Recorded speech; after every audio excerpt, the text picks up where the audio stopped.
I'm on the wrong side, lonely again. I'm on the wrong side of being her man.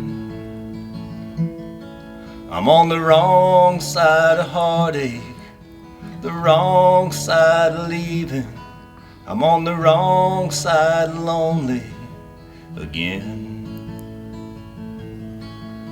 Well, I'm not what she wanted in a lover and a friend. I'm on the wrong side, lonely again. I'm on the wrong side, lonely again.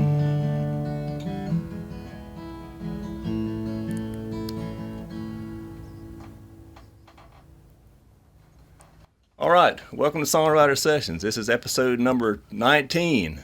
And this time we're turning the tables a little bit because usually Barry Chauvin is sitting over here in the interviewer's chair. And we're going to do it just the opposite way today. We're going to put Barry in the interviewee spot, and I'm going to be doing the interview. My name is Tommy Ike Haley. Barry and I host a lot of Songwriter Sessions events around town. And I'm in town today to talk about a workshop that we're going to be doing.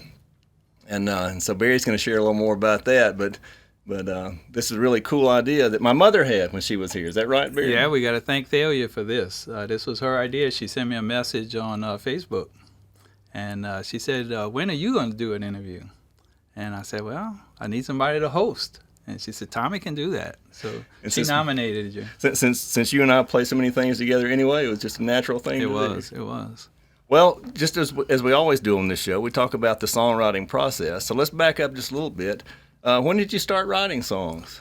You know, I was thinking about that, Tommy, and I didn't really write a song till I was in college. I wrote a half of a song, and I didn't know what to do with it, and so I left it alone for 20-something years. I never wrote another thing for all that time. Wow. And then it all came back to me, and I was able to finish that song. And then it just took off. I had the bug. Once you write one, you want to write another one. It just took, I don't know why I took that 20-year span. But when I think back to when I was a boy, we were farmers, and I spent a lot of time on the tractor out in the fields, and there's not much you can do except sing songs. So I was singing all those cover songs, but I couldn't remember the lyrics. So I would just make lyrics up.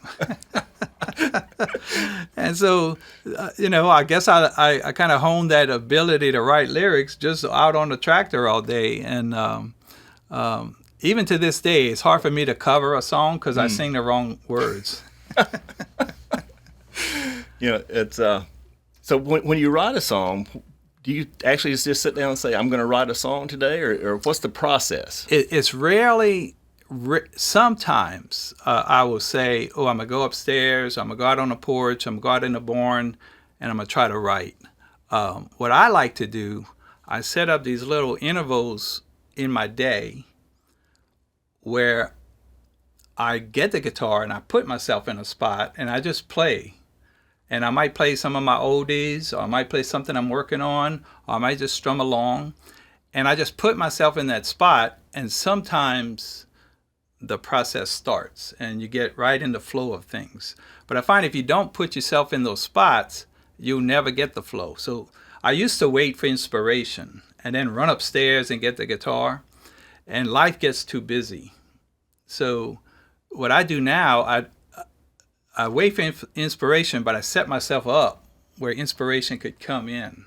So I guess I open a door for the process to begin instead of just waiting for the process. Sometimes I do get an inspiration. I might be cutting grass or doing something, and I've done songs like that where it just pops in my head, and then I will go upstairs and try to get something down. But I know now the best process for me is to have a daily, even if it's 10 minutes. I try to set aside 10, 15 minutes, 30 minutes a day where I'm just there waiting and see what's going to come out. It's kind of fun. You never know what's going to come out. So Right, and I've heard some stories about how some of your songs originally started for you when you started writing those, and just the inspirations you've had are pretty amazing. And if I remember right, maybe you left the lawnmower sitting out in the yard running when you went in to write those songs. that was a Sunday afternoon, and I was cutting grass, and this song popped into my head, and so I went upstairs and I did a little melody for it, and then while I'm cutting, lyrics started coming to me, and then so I went upstairs. I did that 5 or 6 times, so I did shut the mower off, and I went write the song, and it wrote itself that afternoon. It's one of those songs that just, to me, it was meant to be. It was just going to happen, and I just needed to take some time and quit doing what I was doing. But a lot of writers tell me they're doing something else, and that's when inspiration hits them. So, like, or they're trying to go to sleep, and that's when ideas will come. You know. But so yeah, I pay attention. If I get one of those strong inspirations, I stop what I'm doing if I can, and try to get something down. Get it down before it's gone, because they disappear pretty quickly. Oh, they will. We were talking earlier, you and I. When you get an idea for a hook, a melody line, some lyrics, don't stop. Don't get it down. Write it down. Put it on your phone. Put it in a recorder. Do something, but grab it, because you will lose it. And don't even begin to think the next day you're going to remember that. So, you know, I've lost some good material. Me too, yeah. Because I didn't do that. So now I'm pretty disciplined. I don't care. I just jot it down. You've written a lot of great songs. I appreciate the new songs you play all the time. You. I appreciate your old songs. I love it so much when we get to play together.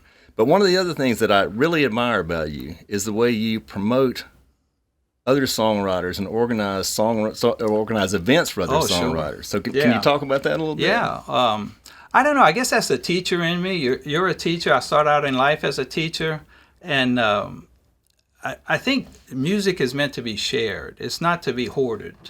It's not something I have and you don't have, and I don't want you to know what I know. I get more by giving it away. You know, so one day I'm going to tell the world my $100 bill story and how that works out. But with music, with songwriting, the more you give out, the more ideas, the more you share, the more events you help set up, you become a better writer. I don't know. I wouldn't want to be a writer for just me. Right. Like that's no fun to me. And then, well, one of the things that you've organized that you're putting together most recently that you and I are going to do together is a songwriting workshop. I know. I'm really psyched about that. You know, you and I were doing that a showcase for Songwriter Sessions, where we'd invite artists to come in, and then the newspaper did an article on it, and it said we were looking for a new venue for that show. And I had several groups contact me, and one was the Arts Council, and one was the Terrebonne Parish Library System, and then the Downtown Development District got involved. So all 3 groups came to me and said, would you put on a series of workshops where you teach songwriting, you share what you know? And I said, that's a great idea. And of course, I volunteered you, even without asking. Always happy. Right. So we're going to have 3 workshops. The first one is in a week. And it's going to focus on different aspects of songwriting. And we're very excited about it. And if it's well attended, we're going to do it again in the spring. And for people interested, they can find out about it on the Songwriter Sessions Facebook page. You can get it on Songwriter Sessions. You can get it on the Terrebonne Parish Library site, on the Arts Council. There's actually an online registration that you can fill out where you register. The classes are free. So no cost to the participants. Come right. And you can be a beginner. You can be a beginner. You don't have to play an instrument. You want to learn how to write lyrics.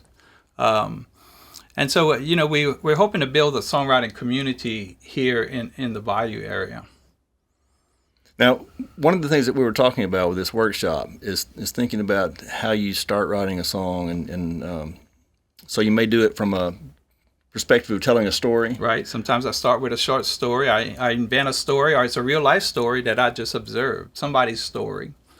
And it usually is never one way. It might start that way, and then I'll go to my notes for all the lyrics I wrote down or melody lines. And so it's usually a blend of techniques, and the workshop's going to go into 3 different techniques and how you start with one and you blend in the others. So that being storytelling and observation. And then melody-inspired music. So the song I'm going to do today is actually a melody-inspired song.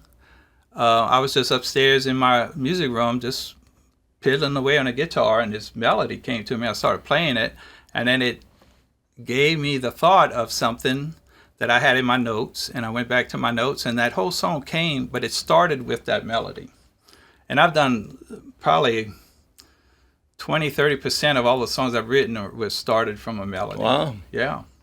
And it's not necessarily my melody. It's something my son-in-law might play it, or my son's playing it, or I hear it at a show. And I'm not copying that melody, but it inspires the subject. Well, just like when you see something, it inspires it. When you hear something, it inspires. Exactly. You hear somebody say something, it inspires something. Or you hear a melody. Right. I love the songs that start with from the melody side of things, because then the music actually matches. Right. Right. Because sometimes you start with your lyrics, and then you try to find a melody, and you can't get a good fit, a perfect fit. You get a good fit. Right. But it doesn't feel quite right as if that melody starts it. Yeah. Yeah. Absolutely. Well, do you want to play that song for us? Yeah. This is one I started with a lick, and I had been in kind of a songwriter's block. I hadn't been writing, and when I started that lick, I thought to myself, "Ooh, that's a good sign. Writing's coming back." And then it made me think of, I had seen a news segment where a young farmer had inherited a farm from his grandfather, but he couldn't afford it, so it was being auctioned off. And all the neighboring farmers came to the auction and didn't bid by design, so he could be the only bidder, and he was able to buy back his grandfather's farm. And so that got the first verse started. The chorus and the hook, I had in my notes.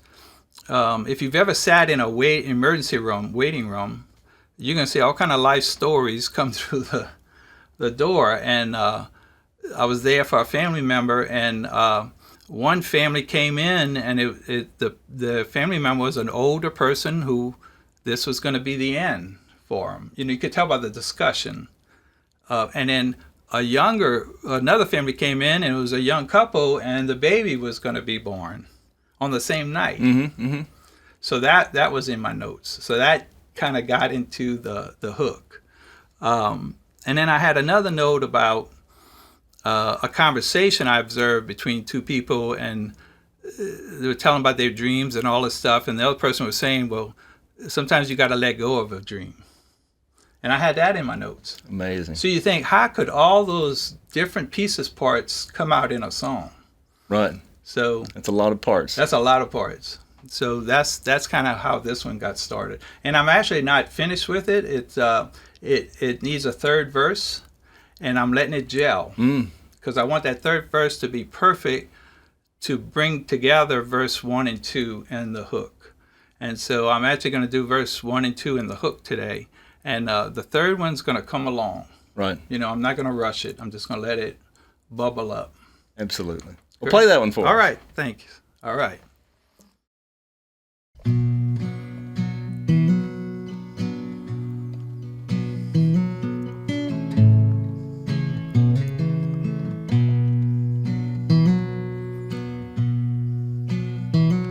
There's a sign on the barn says keep away.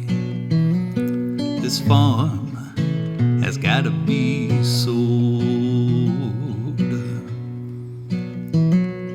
The auction man is on his way. It's all gotta go. And it's another dreamer's dream, letting go. For every newborn's cry that fills the night, there's an old soul moving on. For every dream that dies tonight, new one is born.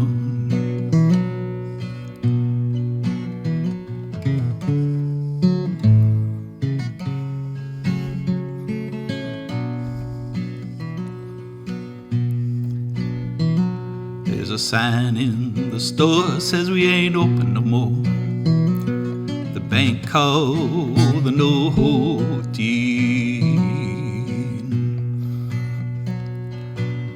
Close out sale is Saturday. early birds get your bargains. It's another dreamer's dream, letting go. Every newborn's cry that fills the night, there's an old soul moving on. For every dream that dies tonight, new one is born. There's a sign on the wall that says it all.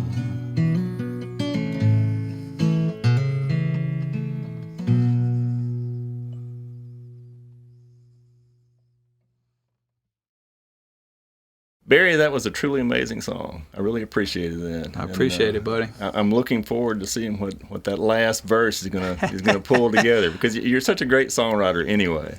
I appreciate it, buddy. That is another hit for your list. Now, so where are you going to be appearing in the coming days? Here, well, I tell you, our favorite festivals are coming up. The Mississippi Songwriters Festival. You and I are both going to be performing there. September 19th and 20th. Yeah, that's coming up. Just get on that website. And then the new one on the North Shore that you're a part of, Ozone Songwriter Festival. We're both performing there. So October 19th and 20th. Yeah, that's right. So and then go to those web pages to find out about the Mississippi Songwriters Festival and the Ozone Songwriters Festival. Also. And then we have the Facebook page on the Songwriter Sessions, and then we have this channel that people can hopefully join. And so subscribe to the YouTube channel. But Tommy, I think you should be the host all the time now. I'm going to get Thalia to suggest that and write it in. I kind of like it on this side. Well, yeah, you probably kind of like it behind the cameras too, rather than being in the front of it all the time. But yeah, maybe the next one we'll get Pershing in the hot seat. That's what we need to do. We need I'll to do be a studio behind session. the camera, right? And when we do that, we are at Digital Sac-a-Lait Studios in Houma, Louisiana. That's right. It's a great place to record. If you got an album project you're working on, it's a great place to record. They record singles. Just get in touch with Pershing Wells for that. Yeah. It's a fantastic place. But we do need to get Pershing in that seat very soon. It's going to happen. That'll be the next thing. Right. So thank you for tuning in today. Thank you. Make sure you subscribe to our YouTube channel and you like our Facebook page, and we'll see you in the next episode. There's a sign in the store says we ain't open no more. The bank called the no